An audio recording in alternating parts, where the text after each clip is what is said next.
जब भी OH हमारा मेन फंक्शनल ग्रुप की तरह होता है कंपाउंड में, तो तुम्हें पता है it will be written in the suffix 2, है ना। और जब ये सफिक्स 2 में आते हैं अल्कोहल्स, तो पीछे हमेशा सफिक्स क्या लगता है, ओल लगता है। तो जितनी ज्यादा ब्रांचेस बढ़ती जाएंगी मतलब उतना बॉइलिंग पॉइंट कम होता जाएगा। इनवर्सली रिलेटेड होता है क्योंकि सरफेस एरिया कम हो जाता है, ठीक है, सरफेस एरिया कम होता है, मास बढ़ेगा तो बॉइलिंग पॉइंट इंक्रीज होता जाता है। मतलब बेयर्स रिएजेंट हमेशा सिन एडिशन कराता है, सेम साइड तुम्हारे OH ग्रुप्स आकर जुड़ जाते हैं, तो एग्जैक्ट रिएजेंट पेपर में कहीं ना कहीं तो जरूर दिखेगा, कुछ ना कुछ तो कर रहा होगा वहां। तो इसकी रिएक्शन को अच्छे से एक बार सम अप करके जरूर रिवाइज करके जाना, क्योंकि कहीं ना कहीं ये दिखेगा।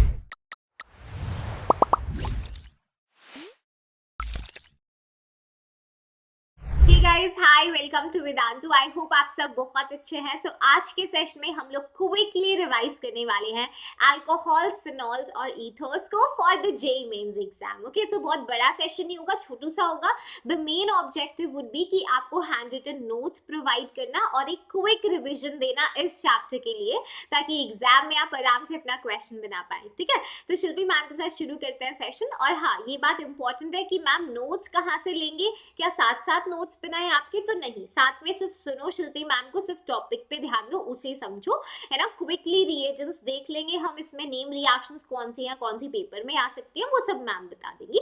और नोट्स मैं तुम्हें प्रोवाइड कर दूंगी, ठीक है, मेरे हैंड रिटन नोट्स वीडियो के डिस्क्रिप्शन बॉक्स से ले लेना, ठीक है। चलिए, तो अल्कोहल्स वाली बात से बात करते हैं। तो सबसे पहले तो तुम्हें पता होना चाहिए प्राइमरी सेकेंडरी अल्कोहल पहचानना।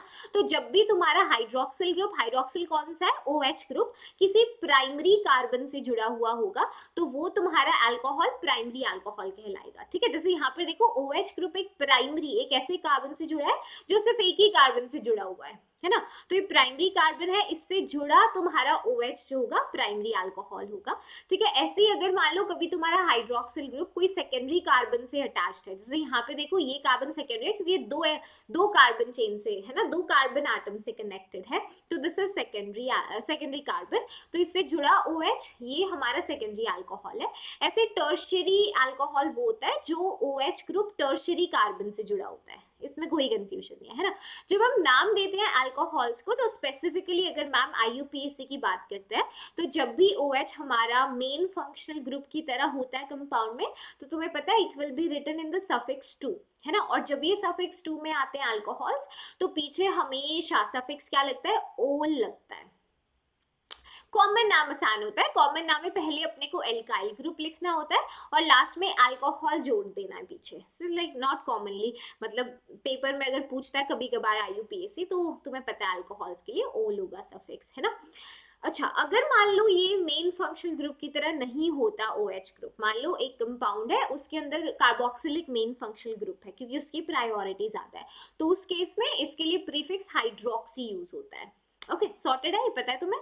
चलिए, फिजिकल प्रॉपर्टीज अगर मैं अल्कोहल की बताऊं, तो इस पूरी स्लाइड पे एक पॉइंट इंपॉर्टेंट है, ये थर्ड वाला, जो कि बोलता है तुम्हें कि बॉइलिंग पॉइंट जो है वो डायरेक्टली प्रोपोर्शनल होगा मॉलिक्यूलर मास के और इनवर्सली रिलेटेड होगा नंबर ऑफ ब्रांचेस। ये बहुत इंपॉर्टेंट है, तुम अक्सर इसको उल्टा समझते हो। तो जितनी ज्यादा ब्रांचेस बढ़ती जाएंगी, उतना ज्यादा बॉइलिंग पॉइंट जो है तुम्हारा, मतलब उतना बॉइलिंग पॉइंट कम होता जाएगा। इनवर्सली रिलेटेड होता है क्योंकि सरफेस एरिया कम हो जाता है। ठीक है, सरफेस एरिया कम होता है, मास बढ़ेगा तो बॉइलिंग पॉइंट इंक्रीज होता जाता है वहां पर। ठीक है, इजी है, सिंपल है। चलिए, अब हाँ, ये वाला पॉइंट ईथर्स में भी बताऊंगी। अल्कोहल्स का जो बॉइलिंग पॉइंट होता है वो ज्यादा होता है ईथर से, बिकॉज इनके बीच में हाइड्रोजन बॉन्डिंग प्रेजेंट होती है ना, इंटरमॉलिक्यूलर हाइड्रोजन बॉन्डिंग। जैसे ये अपना अल्कोहल का एक मॉलिक्यूल दूसरे अल्कोहल के साथ हाइड्रोजन बॉन्डिंग कर रहा होगा। ओके, चलिए मैम प्रिपरेशन कैसे करते हैं, तो यार प्रिपरेशन की काफी मेथड्स है, इनमें रिएजेंट्स पे खास ध्यान देना क्योंकि क्विक रिवीजन है, तो we will do it like that also, कि सारा कम टाइम में, क्योंकि तुम्हारा अभी जो इम्पोर्टेंट चीज है वो है टाइम। ठीक है, तो 1 घंटे के अंदर अगर हम इतने बड़े चैप्टर्स को रिवाइज कर पाते हैं, it's because you are able to grasp it, है ना, तुम्हें वो तरीके से रिवाइज करना है, सो टेंशन नहीं लेनी। ओके, तो देखो एल्केन से तुम अल्कोहल्स बना सकते हो। अब एल्केन से मैम अल्कोहल मतलब ऑक्सीजन तो साफ साफ दिख रहा है, तुम्हें डालना पड़ेगा, ऑक्सीजन हमें एडिशन कराना है ना, मतलब ये ठुसाना है हमें कहीं पर भी अपने एल्केन के अंदर। तो जाहिर सी बात है यार, हम ऑक्सीडेशन करेंगे, ठीक है। ऑक्सीडेशन भी तुम्हें कंट्रोल्ड ऑक्सीडेशन करना है, हम कोई कार्बोक्सिलिक बनाने की बात नहीं कर रहे, हम अल्कोहल बनाने की बात कर रहे हैं। तो अगर एल्केन है उसका अगर आप ऑक्सीडेशन करते हो, ऑक्सीजन की प्रेजेंस में रिएक्शन कराते हो, but there should be copper at a slight high temperature and high pressure, 523 kelvin 100 ATM पे तुम अल्कोहल बना सकते हो। कार्बन एटम सेम रहेंगे, सिर्फ ऑक्सीजन तुमने अंदर डालना है, ठीक है। Okay, then you are having, अगर जैसे टर्शरी कोई तुम्हारे पास एल्केन है ना, तो यहाँ पर हम KMnO4 की प्रेजेंस में ऑक्सीडेशन करते हैं। तो ये हाइड्रोजन हटाकर, मतलब नॉट हटा के एग्जैक्टली, जैसे मान लो ये कार्बन से हाइड्रोजन जुड़ा हुआ है और यहाँ पे अपने पास 3 मिथाइल ग्रुप्स है, ठीक है। तो बस यहाँ पे ऑक्सीजन डालना है तुम्हें, उसका इंसर्शन करना है, ये अल्कोहल बन जाएगा। जुगाड़ से तो ध्यान रख सकते हो ना, इतनी सारी रिएक्शंस हैं, तो यू हैव टू अंडरस्टैंड एक डायरेक्ट मेथड आल्सो, हर रिएक्शन का मैकेनिज्म नहीं कर सकते इस वक्त, ओके। चलिए, एल्कीन से कैसे बनाएंगे, एसिड कैटेलाइज्ड हाइड्रेशन करके, ये इंपॉर्टेंट है, तो इसका मैकेनिज्म भी लिख कर ला लो। जो रिएक्शंस इंपॉर्टेंट है, जहां जरूरत है वहां शिल्पी मैम खुद से मैकेनिज्म ऐड करके लाए हैं नोट्स के अंदर, तो तुमको टेंशन नहीं लेनी, बस प्रैक्टिस करनी है, एक बार गो थ्रू करना है नोट्स को, है ना, एक बार सुनना है सेशन। तो देखो, एसिड कैटेलाइज्ड हाइड्रेशन अगर हम एल्कीन्स का करते हैं तो अल्कोहल्स बनते हैं, कार्बोकेटाइन का फॉर्मेशन यहाँ पर होता है, और जहां जहां कार्बोकेटाइन बनता है, अगर पॉसिबिलिटी है बेटा तो रीअरेंज भी करेगा, ठीक है। अलग से मैम ने रीअरेंजमेंट में काफी ज्यादा सेशंस तुम्हारे ले भी रखे हैं, ओके। और ये चीज मैंने बताया था, रिंग एक्सपेंशन बार बार बताती हूँ, क्वेश्चन देखने को मिल सकता है तुम्हारी शिफ्ट के अंदर, तो प्लीज प्रैक्टिस कीजिए, ठीक है। जब हम एसिड कैटेलाइज्ड हाइड्रेशन करते हैं, सबसे पहले अपने एल्कीन का क्या होता है, प्रोटोनेशन होता है। पहले तो वाटर में ऑक्सीजन है, इसने लोन पेयर है, H प्लस को लपक के हाइड्रोनियम आयन बना है।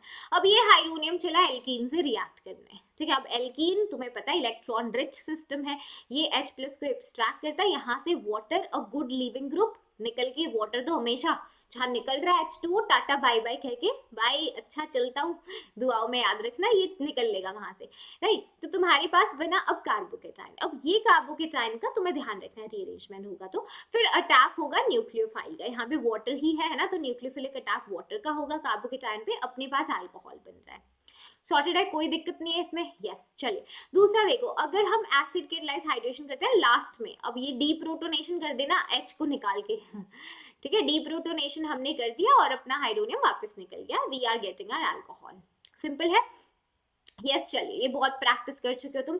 ऑक्सीमर्क्यूरेशन डीमर्क्यूरेशन में हम मार्कोनिकॉव्स रूल को फॉलो करते हैं, पर यहाँ पर रीअरेंजमेंट नहीं होता, लास्ट वाले में तुम्हें पता है रीअरेंजमेंट हो रहा था एसिड कैटेलाइज्ड हाइड्रेशन में, ऑक्सीमर्क्यूरेशन डीमर्क्यूरेशन में नहीं होता। 2023 का ही सवाल था, उन्होंने एक जगह एल्कीन दिया था, एल्कीन की 2 रिएक्शंस दी थी, एक ऑक्सीमर्क्यूरेशन डीमर्क्यूरेशन दिया था और दूसरी साइड हाइड्रोबोरेशन ऑक्सीडेशन दिया था, दोनों के रिएजेंट्स एरो पे मेंशन करके प्रोडक्ट को पूछा था। तो भाई सिंपल सी रिएक्शन थी, एक में मार्कोनिकॉव्स रूल एडिशन है ना, मार्कोनिकॉव्स के हिसाब से होना था, ऑक्सीमर्क्यूरेशन डीमर्क्यूरेशन में रीअरेंजमेंट नहीं होगा, राइट। तुम्हें सिंपली सेकेंडरी अल्कोहल यहाँ पे इससे मिल गया, इस एल्कीन से। OH ग्रुप तुम्हारा उस कार्बन से जाके जुड़ेगा जिसके ऊपर लेस नंबर ऑफ हाइड्रोजन है ना, सिंपल है, ओके। यही चीज अगर हाइड्रोबोरेशन ऑक्सीडेशन में देखोगे तो ये एंटी मार्कोनिकॉव्स को फॉलो कर रहा है, यहाँ पर जो OH है वो लेस सब्स्टिट्यूटेड कार्बन, यानी जिसपे ज्यादा हाइड्रोजन जुड़े हुए हैं वहां पे जाके जुड़ेगा OH वाला पार्ट, है ना, नेगेटिव पार्ट तुम्हारे रिएजेंट का, सिंपल है। इसको पहचान लोगे B2H6 टेट्राहाइड्रोफ्यूरान और फिर H2O2 बेसिक मीडियम के अंदर, इजी है, बोलो। ये देखी हुई रिएक्शंस हैं, सारी की हैं बहुत बार, कोई रिविजन हो रहा है, सारी रिएक्शंस एक जगह मिल जाएंगी, ठीक है। चलिए, फिर नेक्स्ट देखो मैम, डायोल्स कैसे बना सकते हैं, तो इनको ना एरो के ऊपर बहुत आराम से सिक्वेंशियल रिएक्शन में एरो पे कहीं डाइल्यूट एल्केलाइन KMnO4 लिख दिया और फिर तुम सोचते हो यहाँ क्या बनाऊं, तो अगर अब इनको ध्यान से देखो, ये बेयर्स रिएजेंट है तुम्हारा, कोल्ड डाइल्यूट एल्केलाइन पोटेशियम पर मैंगनेट अगर आ गया तो भाई यहाँ पे डायोल का फॉर्मेशन करना है, किसका करना है, डायोल का करना है। तो एक डबल बॉन्ड तोड़ो और OH OH जोड़ दो दोनों कार्बन के ऊपर, सिंपल है। देखो ग्लाइकॉल फॉर्मेशन यहाँ पे इथीन से होता हुआ तुम्हें नजर आएगा, क्या मैम कोई और तरीका है डायोल बनाने का, जी हाँ, सिन एडिशन, जैसे ये तो हमने अभी किया डायोल्स का, बेयर्स रिएजेंट हमेशा सिन एडिशन कराता है, सेम साइड तुम्हारे OH ग्रुप्स आकर जुड़ जाते हैं, ठीक है। मैकेनिज्म अभी करने की जरूरत नहीं है, बट तुम देख सकते हो कि MnO4 कैसे आके रिएक्शन करता है, तो यहाँ से सेम साइड से ही तुम्हारा दोनों तरफ OH ग्रुप का जुड़ना होता है ना, देख सकते हो। अगर मैम मुझे मान लो सिन एडिशन और किसी मेथड से कराना है, तो ऑस्मियम का ऑक्साइड तुम ले सकते हो, osmium tetroxide OSO4 hydrogen peroxide की प्रेजेंस में, ये भी सिन एडिशन करा के डायोल बनाएगा। सो एल्कीन के ऊपर डायोल फॉर्मेशन कैसे बना सकते हैं, पहला बेयर्स रिएजेंट कर सकते हैं, सिन एडिशन हुआ, दूसरा ऑस्मियम टेट्राऑक्साइड हाइड्रोजन पेरोक्साइड की प्रेजेंस में अपन ले सकते हैं। सॉर्टेड है, नो कंफ्यूजन, नो कंफ्यूजन। चलिए next is ma'am anti addition अगर मुझे कराना है तो, अभी तो दो मेथड सिन एडिशन के हुए है ना मैम, मुझे तो एंटी में OH चाहिए, तो उसके लिए रिएजेंट्स को ध्यान रखना, अगर कभी पेरोक्सी एसिड दिखा तुम्हें हाइड्रोनियम आयोन्स की साथ है ना, कि प्रेजेंट में H+ के साथ, तो यहाँ भी एल्कीन्स पे डायोल का फॉर्मेशन होता है, लेकिन इस बार तुम्हारा एंटी एडिशन होता है, ठीक है, यानी ऑपोजिट साइड आकर OH तुम्हारे जुड़ने वाले हैं दोनों, ठीक है, ध्यान रखोगे इस चीज को। ये पॉइंट क्लियर है, कहाँ से बन रहा है, कहाँ पे मतलब सिन एडिशन हुआ, कहाँ एंटी हुआ। ओके, रिएजेंट्स को ध्यान से देखना है, नोटिस करना है, ऑब्जर्व करना है कि एग्जाम में दिखा तो क्या बनाएंगे उसमें, ठीक है। ओके चलिए, अब बना कैसे सकते हैं अल्कोहल्स को, देखो एल्काइल हैलाइड से बनाने का बहुत सस्ता सा आसान सा मेथड है, जैसे मैंने एक एल्काइल हैलाइड लिया, एक्वस पोटेशियम हाइड्रोक्साइड से ट्रीट करिए आप, और यहाँ पे अपना पोटेशियम ब्रोमाइड या जो भी हैलाइड है पोटेशियम के साथ निकल लेगा और सीधा OH जुड़ गया। बहुत आसान तरीका है, हेलो एल्केन्स में भी पढ़ते हो उनकी रिएक्शंस में, ठीक है। ओके नेक्स्ट इज इंपॉर्टेंट, अगर रिएक्शन में ग्रिग्नार्ड रिएजेंट दिखा, तो भाई साहब ग्रिग्नार्ड रिएजेंट पेपर में कहीं ना कहीं तो जरूर दिखेगा, कुछ ना कुछ तो कर रहा होगा वहां, तो इसकी रिएक्शन को अच्छे से एक बार सम अप करके जरूर रिवाइज करके जाना, क्योंकि कहीं ना कहीं ये दिखेगा तुम्हें पेपर में, ठीक है। सॉर्टेड है, यस एवरीवन। चलिए देखो, रिएक्शन विद मीथेनॉल, मीथेनॉल के साथ अगर हम रिएक्शन करते हैं तो यहाँ पर अल्कोहल बनाने का तरीका मैं बता रही हूँ। जैसे देखो ये अपना मीथेनॉल है ना, और ये अपना RMgX है, तो तुम्हें पता है यहाँ पे R पर ये अपना नेगेटिव पार्ट है कार्बन वाला, है ना, and this is our positive part, right. तो इधर क्या होने वाला है, ये भी अगर तुम ये कार्बोनिल का बॉन्ड देखते हो, दिस इज पोलर बॉन्ड, है ना, ये कार्बन कैसा है, इलेक्ट्रोफिलिक कार्बन है, कैसे, ये देखो आकर कार्बन आयन इस इलेक्ट्रोफिलिक कार्बन पर अटैक मारेगा, ये इलेक्ट्रॉन डेंसिटी ऑक्सीजन पे शिफ्ट होगी, पता है ये तुम्हें, यस। देखो थोड़ा सा बता रही हूँ, O पर नेगेटिव आ गया, फिर उधर O नेगेटिव, इस पे आके MgX आके जुड़ जाएगा, ठीक है, OMgX। चलिए यहाँ पर अपना R आकर जुड़ा, एंड ये एज इट इज होगा मिथाइल। अब यहाँ पर तुम्हें क्या करना है, वाटर देना है, H+ आयोन डाल दो, तो ये सीधा OMgX की जगह पर दिस विल बी OH हो जाएगा। तो देखो तुम्हें अल्कोहल मिल गया, देख सकते हो। अब ये मिथाइल ग्रुप्स नहीं है, क्योंकि हमने मीथेनॉल लिया हुआ है, फॉर्मल्डिहाइड, तो इसको मैं हाइड्रोजन लगा देती हूँ, RCH2OH तुम्हें मिल गया, देख सकते हो, और साथ में ये Mg ये निकल जाएगा, मैग्नीशियम के साथ OH X आके जुड़ गया, है ना। इन दिस रिएक्शन मीथेनॉल ने क्या दिया, प्राइमरी अल्कोहल दिया, फॉर्मल्डिहाइड के साथ ग्रिग्नार्ड रिएजेंट ने प्राइमरी अल्कोहल दिया, ठीक है। व्हाइल एनी अदर एल्डिहाइड, अगर कोई और एल्डिहाइड लोगे तुम, जैसे मान लो तुमने सिंपल मतलब फॉर्मल्डिहाइड की जगह पे तुमने इथेनॉल ले लिया लेटर से, तो उस केस में तुम्हें क्या मिलेगा, उस केस में तुम्हें टर्शियरी सेकेंडरी भी देखने को मिल सकता है, मतलब सेकेंडरी मिल जाएगा इसके केस में, देखो यहाँ पे सेकेंडरी अल्कोहल मिला हमें, है ना। और अगर यही तुम कीटोन के साथ करोगे तो तुम्हें टर्शियरी अल्कोहल मिलेगा, तो प्राइमरी हमें कहाँ मिला, फॉर्मल्डिहाइड से, ठीक है, सेकेंडरी हमें मिल गया किसी और एल्डिहाइड से रिएक्शन कर दिया, फॉर्मल्डिहाइड नहीं होना चाहिए, ठीक है। ओके चलो, मतलब एक साइड कार्बन पे कोई कुछ कार्बन जुड़ा हो कार्बोनिल के साथ, और एक तरफ हाइड्रोजन, है ना, अपना एल्डिहाइड, और अगर कीटोन के साथ कर रहे हैं तो टर्शियरी अल्कोहल बना, सॉर्टेड है, यस। ओके चलिए, the next is carbonyl compound से कैसे कर सकते हैं, उनका रिडक्शन करके एल्डिहाइड्स कीटोन्स का, है ना। जैसे अगर मान लो ये मेरे पास एल्डिहाइड है और मुझे अल्कोहल में आना है, तो मैम ये इसको रिड्यूस करना पड़ेगा, है ना। अब रिड्यूस करने के लिए रिड्यूसिंग एजेंट्स की दुनिया में आपको कदम रखना पड़ेगा, इजंट इट। तो हम वो रिडक्शन कैसे कर सकते हैं, देखो एल्डिहाइड से हमें प्राइमरी अल्कोहल मिल सकता है, कीटोन से हमें सेकेंडरी अल्कोहल मिल सकता है अगर हम सूटेबल रिड्यूसिंग एजेंट ऐड करते हैं। तो कंडीशन देखो, अगर कार्बोनिल कंपाउंड को हम ट्रीट कराते हैं किसके साथ, निकल, है ना, फाइनली डिवाइडेड निकल, मतलब हाइड्रोजनेशन में करा रही हूँ, हाइड्रोजन का एडिशन कराया किसकी प्रेजेंस में, निकल, पैलेडियम या प्लैटिनम। ठीक है, पैलेडियम प्लैटिनम काफी एक्सपेंसिव होते हैं, तो हम निकल हमें मिल जाता है, हम खुश होते हैं। तो यहाँ पर देखो अपना अल्कोहल बन जाता है। ठीक है, दूसरा दूसरा reducing agent sodium borohydride. Sodium borohydride जो है ये सिर्फ और सिर्फ रिड्यूस करेगा कार्बोनिल ग्रुप को, ठीक है, and has no effect on other reducing group. जैसे यहाँ पे तुम्हारा एक कंपाउंड है, इसमें एल्कीन भी है और एल्डिहाइड भी है। तो ये सोडियम बोरोहाइड्राइड भाई सीधा है, ये बोलता है मैं सिलेक्टिव हूँ, अगर मेरा टारगेट जेई मेंस करना है इस वक्त तो मैं इधर उधर भाई रील्स या कुछ देखकर डिस्ट्रैक्ट नहीं हो सकता। मुझे पता है ये मेरा गोल है, मुझे पता है मुझे किसको रिड्यूस करना है, इधर एल्कीन है इधर कुछ लगाओ, मुझे उससे कोई मतलब नहीं है, मैं जाऊंगा एल्डिहाइड को अल्कोहल में रिड्यूस करके आ जाऊंगा। सिंपल है ना, उसको अपना लक्ष्य दिखा तो उसने इसको छोड़ दिया, वहां गया ही नहीं उस गली देखना ही क्यों जहां जाना नहीं है ना, सिंपल है इसका। चलिए देन डिहाइड्रेशन रिएक्शंस है जहां पे हम वाटर का रिमूवल करते हैं, बेटा ये भी इंपॉर्टेंट है। अगर प्राइमरी अल्कोहल्स है तुम्हारे पास, इसमें टेम्परेचर बहुत इंपॉर्टेंट है, क्योंकि ये सेम चीज तुम ईथर्स में भी देखोगे, यही रिएक्शन, वहाँ टेम्परेचर अलग होगा।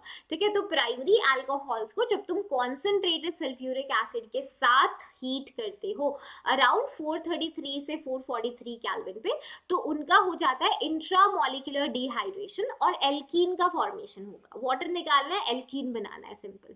ठीक है, अब यहाँ पर देखो सेकेंडरी और टर्शरी अल्कोहल्स होंगे वो भी डिहाइड्रेट हो सकते हैं, बट यहाँ पे सॉफ्टर माइल्डर कंडीशंस, जैसे 85% सल्फ्यूरिक अगर तुम्हारे पास सेकेंडरी अल्कोहल है।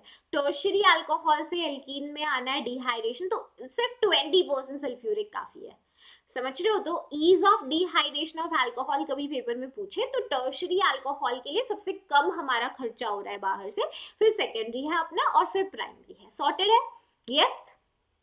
चलिए, द नेक्स्ट है सब्स्टिट्यूशन रिएक्शंस इनके लिए। तो सब्स्टिट्यूशन रिएक्शंस के लिए अगर तुम देखते हो अल्कोहल की OH ग्रुप जो है उसको रिप्लेस करना है हमने बाहर से, जैसे कोई हेलोजन है एसिड का, है ना, तो मतलब कुछ भी अपन बाहर से रिएजेंट ले रहे हैं वहां हम सब्स्टिट्यूट करें हाइड्रोजन मतलब OH को हटाकर। अभी SN2 से हो सकता है, SN1 से हो सकता है, डिपेंड करता है कंडीशंस। ठीक है, जैसे अगर हेलोजन एसिड्स के साथ अपन करा रहे हैं, ये अल्कोहल है, हेलोजन एसिड आया, यहाँ से चुपचाप वाटर का रिमूवल किया और एल्काइल हैलाइड बन गया। अब देखने में तो आसान लग रहा है ना। प्राइमरी अल्कोहल्स रिएक्ट करते हैं SN2 मैकेनिज्म से, जबकि सेकेंडरी टर्शियरी SN1 से होते हैं, वहां स्टेबल कार्बोकेटायन फॉर्मेशन होता है। ठीक है, चलिए, तो रिएक्टिविटी अल्कोहल्स की क्या होगी, टर्शरी, सेकेंडरी, प्राइमरी, और हेलोजेंस की रिएक्टिविटी का ऑर्डर ये होगा, राइट। तो ध्यान रखना इस केस में हाइड्रोजन आयोडाइड की सबसे ज्यादा होगी reactivity, okay, followed by HBr, HCl।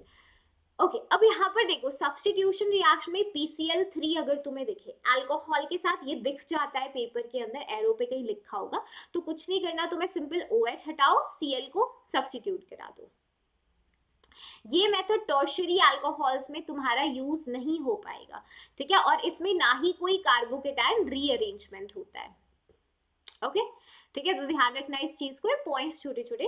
PCl5 भी दिखेगा तो भी यही करना है, OH हटाना है तुम्हें और अपना हेलोजन को सब्स्टिट्यूट कराना है। ओके, और कब हो सकता है मैम, अगर SOCl2 दिख जाए pyridine के साथ तो भी हो सकता है ना, तो भी तुम ये सब्स्टिट्यूशन करा सकते हो, OH हटाकर Cl लगाना है, और यही बेस्ट मेथड है। तुम मुझसे पूछो मैम इतने सारे मेथड्स हो गए, सबसे अच्छा कौन सा है, एग्जाम में पूछ लेता है भी, तो सबसे अच्छा तुम्हारा यही वाला मेथड है। रीजन बीइंग यहाँ पर जो दोनों साइड प्रोडक्ट्स बन रहे हैं ना, देखो SO2 HCl, ये क्या है, गैसेस हैं, तो गैसेस निकल जाएंगी, मतलब हमारी जो यील्ड होगी कंपाउंड की, प्रोडक्ट की, वो काफी ज्यादा होगी, है ना, that would be good yield basically. ठीक है, चलिए, ऑक्सीडेशन अपन अल्कोहल का कैसे करा सकते हैं, देखो डिपेंड करता है आपने क्या ऑक्सीडाइजिंग एजेंट्स लिए हैं, कहाँ से होगा, है ना। जैसे यहाँ पे अगर मान लो तुम अल्केलाइन KMnO4 लेते हो, alkaline KMnO4 is a strong oxidizing agent, ठीक है, स्ट्रॉन्ग ऑक्सीडाइजिंग एजेंट है। अगर प्राइमरी अल्कोहल है तुम्हारे पास, उसको ऑक्सीडाइज करा देगा एल्डिहाइड के अंदर, ठीक है, एल्डिहाइड को ऑक्सीडाइज करा देगा एसिड के अंदर। ध्यान रखना कार्बन एटम सेम रहेंगे, ठीक है। यहाँ पे देखो एक दो, दो कार्बन थे, इथाइल अल्कोहल, यहाँ भी एक दो, दो कार्बन है, सॉर्टेड है। एल्केलाइन KMnO4 इंपॉर्टेंट है, चांद तारे बना लो इसके ऊपर, दिख जाएगा पेपर में। चलिए, अगर मान लो सेकेंडरी अल्कोहल है तुम्हारे पास और उसके साथ ऐसा करते हो तो उस केस में तुम्हें कीटोन मिलेगा। टर्शियरी अल्कोहल ऑक्सीडाइज नहीं हो पाएगा एल्केलाइन KMnO4 से, राइट मैम। अगर एसिडिक पोटेशियम डाइक्रोमेट बहन भाई जैसे ही होते हैं ये, है ना, सो डाइक्रोमेट भी लाइक जहां KMnO4 है वहां मैं ना हूं, ऐसा कैसे होगा, कंपटीशन, आई लाइक दैट। ये भी स्ट्रॉन्ग ऑक्सीडाइजिंग एजेंट है। प्राइमरी अल्कोहल को कर देगा एल्डिहाइड में और एल्डिहाइड को कर देगा ऑक्सीडाइज एसिड के अंदर, वही सेकेंडरी को कीटोन देगा, टर्शियरी को नहीं ऑक्सीडाइज करेगा, है ना। बोलेगा अरे तुम हमसे आगे निकलोगे। चलिए नेक्स्ट इंपॉर्टेंट है, जॉन्स रिएजेंट दिख जाता है पेपर में, जिसके अंदर तुम क्रोमियम ट्राइऑक्साइड लेते हो, सल्फ्यूरिक एसिड होती है साथ में, ठीक है, in the acetone and water के मिक्सचर में डिसॉल्व होते हैं ये। ओके तो यहाँ पे करना क्या है, तुम्हारा जो भी प्राइमरी और सेकेंडरी अल्कोहल है उसका तुम्हें ऑक्सीडेशन करके कार्बोक्सिलिक एसिड में ले जाना है। मतलब अगर प्राइमरी अल्कोहल है तो कार्बोक्सिलिक में, अगर सेकेंडरी है तुम्हारे पास तो कीटोन में। सिंपल है, देखो यहाँ पे प्राइमरी है तो यहाँ पे ये क्या करेगा, ये सीधा उसको एसिड के अंदर ले जाएगा, राइट। और अगर तुम्हारे पास, मतलब यहाँ पे ये समझ लो तुम दो हाइड्रोजन जुड़े हुए थे, यहाँ पे एक हाइड्रोजन है, तो दो हाइड्रोजन जुड़े थे, इसको सीधा ये डबल बॉन्ड O में ले जाएगा, ठीक है, यहाँ से, और इस कार्बन पे भी डबल बॉन्ड O ले जाएगा, कीटोन बनेगा यहाँ से। सिंपल है, सॉर्टेड है, यस, क्योंकि इधर दो साइड एल्काइल ग्रुप्स जुड़े हुए हैं। समझ पा रहे हो? हाँ, तो जॉन्स रिएजेंट को पहचान लेना, राइट। ये भी दिख जाता है, पिनाकोल रीअरेंजमेंट। तो यहाँ पे जैसे अपने पास डायोल है, अगर तुमने सल्फ्यूरिक एसिड या H+ की प्रेजेंस में हीट किया तो तुम्हें पता है यहाँ पे OH क्या हो जाएगा, प्रोटोनेट हो जाएगा, ठीक है। जैसे ही H+ लपका, ये बना गुड लीविंग ग्रुप O+H2, है ना। ये जैसे ही वाटर बना ये निकलेगा, जैसे ये निकला यहाँ कार्बोकेटाइन बना। अब आप बोलोगे मैम कार्बोकेटाइन, तो ये तो बहुत मस्त कार्बोकेटाइन है, देखो दो दो फिनाइल रिंग्स, वाओ, कॉन्जुगेशन, है ना, और ये OH, ऐसी सी सिचुएशन है। ये कार्बोकेटाइन बहुत खुश है, दो फिनाइल रिंग्स में कॉन्जुगेशन है, बट इसका ध्यान दूसरी तरफ है। वो कहते हैं ना दूसरे की घास, the grass is always greener on the other side. तुम भी तो सोचते हो उसने ज्यादा पढ़ा है, वो ये पढ़ रहा है, वो ये कर रहा है, मैं भी ये करता हूँ। इसको ऐसे हो रहा है, कार्बोकेटाइन भी लाइक यार ऑक्सीजन है बगल में, यार बैक बॉन्डिंग, उसको बैक बॉन्डिंग याद आती है कि फिनाइल ग्रुप भाड़ में जाए भाई, इनका रेजोनेंस। मुझे अगर ये मिथाइल शिफ्ट यहाँ हो जाए, अगर with in the molecule 1,2 methyl shift करा दो, तो सोचो ना क्या सिचुएशन हो जाएगी। देखो ये दो फिनाइल रिंग्स, ठीक है, यहाँ मिथाइल शिफ्ट हो गया है, और ये कार्बोकेटाइन एक ऐसी जगह आ चुका है जहां पे इसे बैक बॉन्डिंग नसीब हो रही है। तो एक्चुअली यहाँ पर रीअरेंजमेंट होता है, 1,2 मिथाइल शिफ्ट होता है, ताकि ये कार्बोकेटाइन बैक बॉन्डिंग को एंजॉय कर पाए, ऑक्सीजन के लोन पेयर को। फिर यहाँ से आप डीप्रोटोनेशन करके अपना सिंपल प्रोडक्ट बना सकते हो, कीटोन बन चुका है। सिंपल है। तो ये जो रीअरेंजमेंट होते हैं इसको थोड़ा ध्यान से देखा करो। गदर सीरीज में सर्च कर सकते हो, गदर 2.0 शिल्पी मैम, वहाँ पे GOC के लेक्चर में भी मैम ने रिंग एक्सपेंशन स्पेसिफिकली बताया है कि भाई स्टेबिलिटी के लिए वो कुछ भी लड़ मर जाते हैं। यस, चलिए फिर तुम्हारा है नेक्स्ट ईथर है। तो ईथर्स का अगर हम देखते हैं, सिंपल तुम्हें पता है ROR कुछ ऐसा सा इनका ग्रुप्स होते हैं। R is your alkyl group, R तो दो तरीके के ईथर्स होते हैं। सिमेट्रिकल होते हैं जिनके मतलब मेटामर्स पढ़े हैं ना तुमने, वही वो मेटामर्स का एक एग्जांपल है कि जैसे एक तरफ ये फंक्शनल ग्रुप है, फंक्शनल ग्रुप के एक तरफ अलग एल्काइल पार्ट जुड़ा हुआ है, दूसरी तरफ अलग एल्काइल पार्ट है। तो अगर सेम एल्काइल पार्ट जुड़ा है तो यहाँ भी मिथाइल, यहाँ भी मिथाइल, यहाँ इथाइल, यहाँ इथाइल, वो सिमेट्रिकल होते हैं। एसिमेट्रिकल या अनसिमेट्रिकल में दोनों तरफ अलग अलग ग्रुप्स जुड़े होंगे, हमें ज्यादा मतलब नहीं है इससे। इस स्लाइड में पूरी कहानी सिर्फ एक बात से रिलेटेड है तुम्हारी। देखो, एक तो ये बॉन्ड एंगल जो है इनका, इनके केस में स्लाइटली बड़ा होता है देन टेट्राहेड्रल एंगल। ये बोर्ड्स में पूछ चुका है एक बार, ठीक है, तो वहां पे क्वेश्चन पूछा था, तो कभी जेई में भी तुम्हें दिख जाए कि छोटे छोटे कभी कभी थ्योरेटिकल पॉइंट्स ना स्टेटमेंट के रूप में आ जाते हैं एग्जाम में। हाँ, यहाँ पे स्लाइटली बड़ा होता है टेट्राहेड्रल एंगल से, देखो 111 डिग्री के आसपास होता है, होना 109 चाहिए, है ना। उसका रीजन होता है रिपल्सिव इंटरैक्शन बिटवीन टू बल्की एल्काइल ग्रुप्स, मतलब दोनों तरफ एल्काइल ग्रुप्स जुड़े हुए हैं। और तुम्हें पता है मिथाइल ग्रुप कोई छोटा ग्रुप नहीं होता भाई, ये पेड़ की तरह फैला हुआ होता है, समझ रहे हो ना भाई। ये तो SIR SIP इफेक्ट में भी तुम्हें पता है ये मिथाइल ग्रुप तो खूब धक्का मुक्की कर सकते हैं, है ना। तो यहाँ पे मिथाइल ग्रुप्स की जो रिपल्शन होती है उस वजह से यहाँ पे थोड़ा सा लाइक एंगल इंक्रीज हो जाता है, राइट। अब अगर नेक्स्ट पॉइंट देखो, यहाँ पे इस डेटा के अंदर अगर तुम बॉइलिंग पॉइंट देखो तो there is a large difference in alcohol का बॉइलिंग पॉइंट और ईथर का। एल्कीन के साथ तो कंपेरेबल है, यहाँ ये डिफरेंस मैम पहले भी बता चुके हैं, क्योंकि हाइड्रोजन बॉन्डिंग है अल्कोहल्स में, इंटरमॉलिक्यूलर हाइड्रोजन बॉन्डिंग होती है ना। चल, ईथर का प्रिपरेशन अपन विलियमसन सिंथेसिस से कर सकते हैं। एल्काइल हैलाइड्स जो है वो प्राइमरी होने चाहिए, ठीक है। एल्कोक्साइड जो तुम लेते हो वो सेकेंडरी या टर्शियरी होना चाहिए, ठीक है। विलियमसन सिंथेसिस के अपने डिसएडवांटेजेस होते हैं, उनको टारगेट करके भी कभी पेपर में सवाल पूछ लेता है।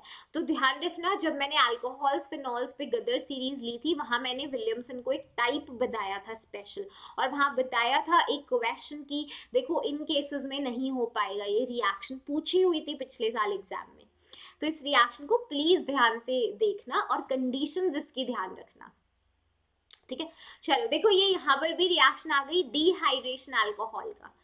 व्हेन एक्सेस ऑफ अल्कोहल को जब तुम 140 डिग्री सेल्सियस तक अगर हीट करते हो प्रोटिक एसिड की प्रेजेंस में, तो यहाँ पर दो मॉलिक्यूल जो है अल्कोहल के वो एलिमिनेट कर देंगे क्या, 1 मॉलिक्यूल ऑफ वाटर, और यहाँ से सिमेट्रिकल ईथर का फॉर्मेशन हो जाता है ना। वाटर निकल गया है, सिमेट्रिकल ईथर बन गया है। यहाँ पर देखो डाइथाइल ईथर बन गया अगर 2 मोल्स तुमने इथेनॉल लिए थे तो, ठीक है। टेम्परेचर को ध्यान रखना है इस केस में। अगर टर्शियरी, मान लो टर्शियरी अल्कोहल है, उस केस में अगर इसे करते हो तो यहाँ पे एल्कीन का फॉर्मेशन हो जाता है।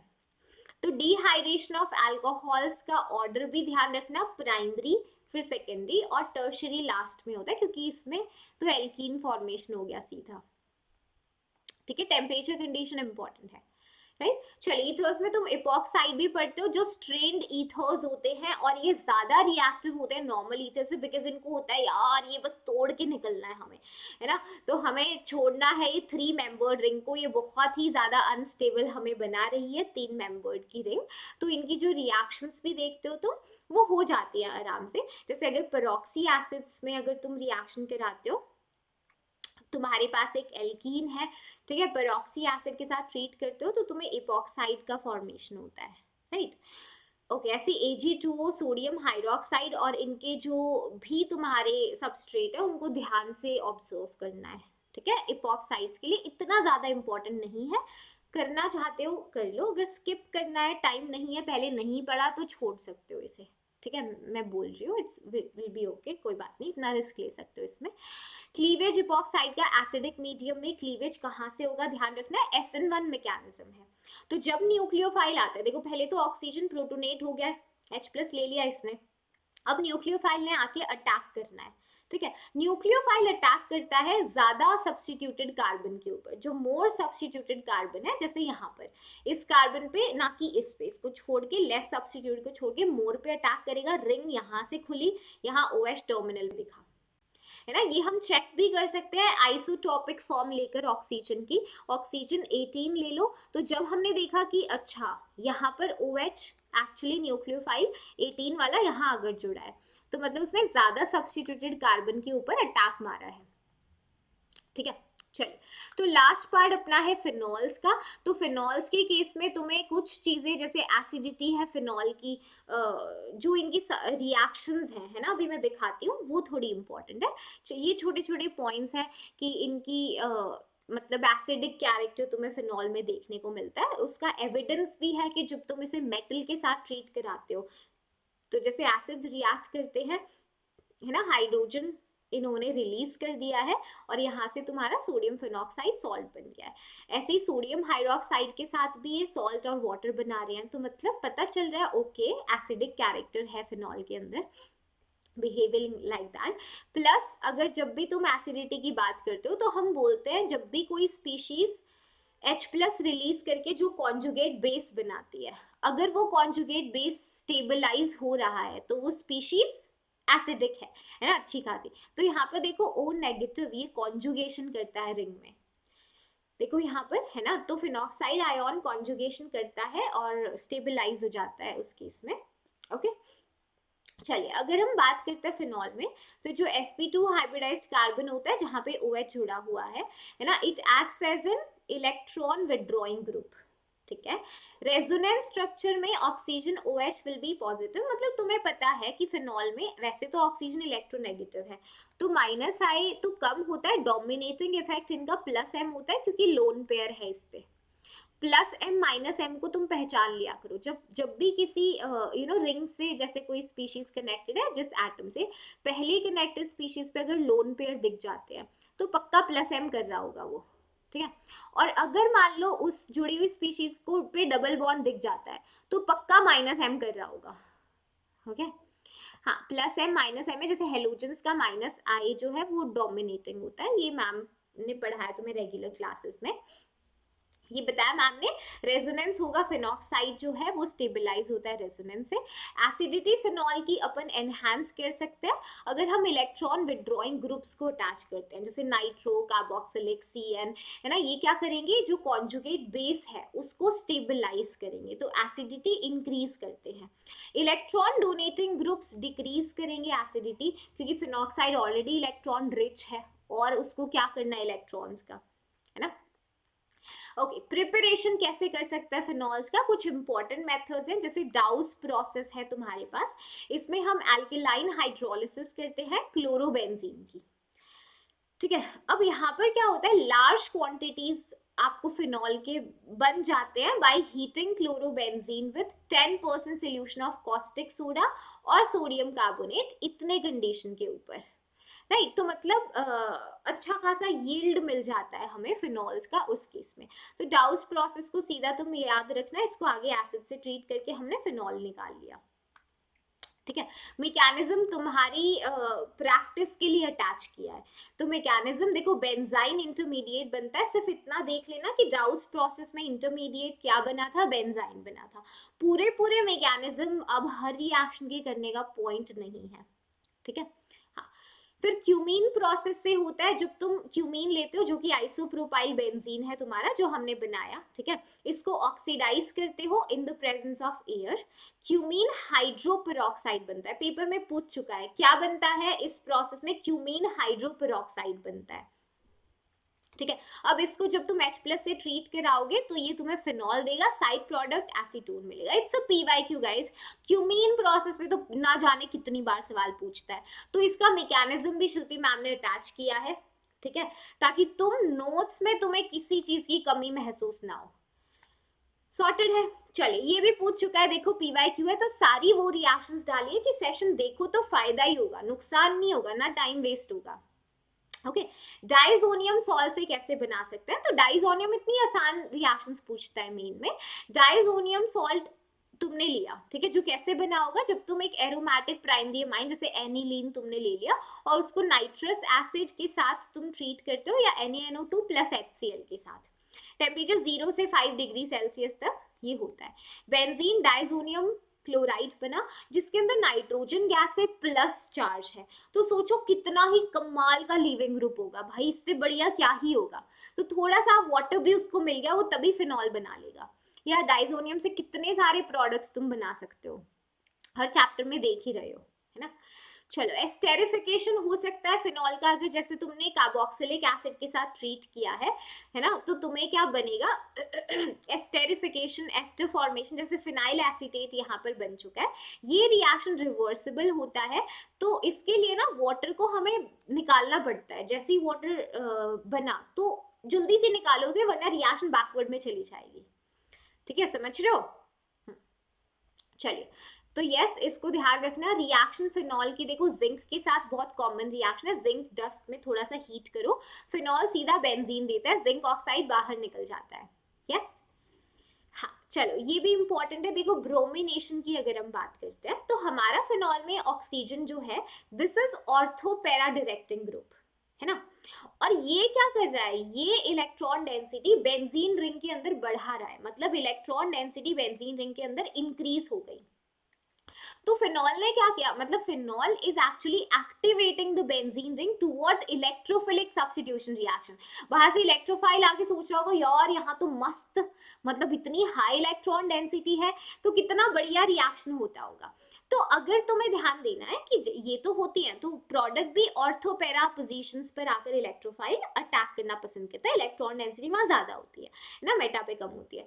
तो जब रिएक्शन आप करते हो ऐसे सॉल्वेंट में जिनकी पोलैरिटी लो होगी, जैसे कार्बन डाइसल्फाइड है ना, क्लोरोफॉर्म, और लो टेम्परेचर पे, तो वहां पे वन सब्स्टिट्यूटेड प्रोडक्ट बनता है, यानी मोनोब्रोमो सब्स्टिट्यूटेड। जैसे ब्रोमिनेशन कराया हमने कार्बन डाइसल्फाइड की प्रेजेंस में, बहुत इंपॉर्टेंट है भाई, बहुत इंपॉर्टेंट है।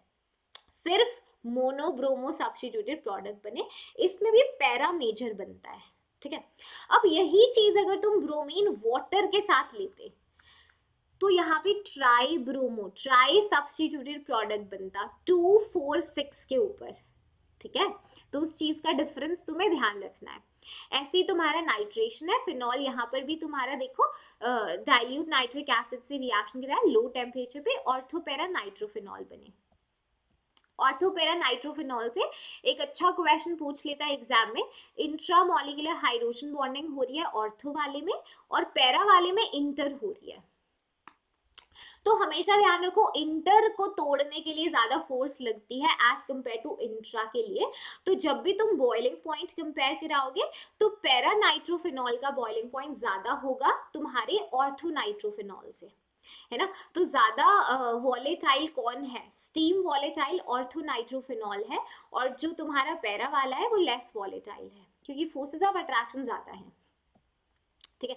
चलो ये रिएक्शन भी मैम ने बताई थी बेंजीन रिंग पे। अगर तुम कॉन्सेंट्रेटेड नाइट्रिक एसिड लेते हो तो यहाँ पे फिनॉल पिक्रिक एसिड में कन्वर्ट होता है, ठीक है, ट्राई सब्स्टिट्यूशन। दो नेम रिएक्शन है चैप्टर में, कॉलबेज रिएक्शन है, जो फिनॉल को तुम सोडियम फिनॉक्साइड के साथ, मतलब तुमने रिएक्शन कराया इसको CO2 के साथ, सोडियम फिनॉक्साइड बना NaOH के साथ, अब इसको CO2 के साथ ट्रीट करा दो, वीक इलेक्ट्रोफाइल होता है, तो यहाँ पे तुम्हें सैलिसिलिक एसिड मिल जाता है, ठीक है, ऑर्थो पे जाकर रिएक्शन हो जाएगा। सॉर्टेड है, यस। कंडीशंस लिख दिया, मैकेनिज्म अभी नहीं करने की जरूरत है, अभी नेम रिएक्शन के प्रोडक्ट भी देख लोगे, that would be fine, okay. Rymer टाइमन reaction के अंदर भी तुम्हारा फिनॉल है, क्लोरोफॉर्म के साथ रिएक्शन है, बेसिक मीडियम में एक्वस NaOH के साथ, तो यहाँ पे तुम्हारा एक एल्डिहाइड्रिक ग्रुप ऑर्थो पोजीशन पे इंट्रोड्यूस हो जाएगा, सिंपल सैलिसिल्डिहाइड बनेगा राइमर टाइमन रिएक्शन में। इसमें सैलिसिलिक एसिड बन रहा था कॉल बेस के अंदर, ठीक है। तो ये सेशन नोट्स को बेटा जरूर डाउनलोड कर लो, ये क्विक रिवीजन था हमारे अल्कोहल्स फिनॉल्स ईथर्स का। आई होप सेशन ने हेल्प किया होगा, अगर आपने पहले पढ़ा था चैप्टर तो इसकी DPP को जरूर सॉल्व करना और नोट्स को डाउनलोड कर लो, link is in the description box of the video, okay. All the best, thank you.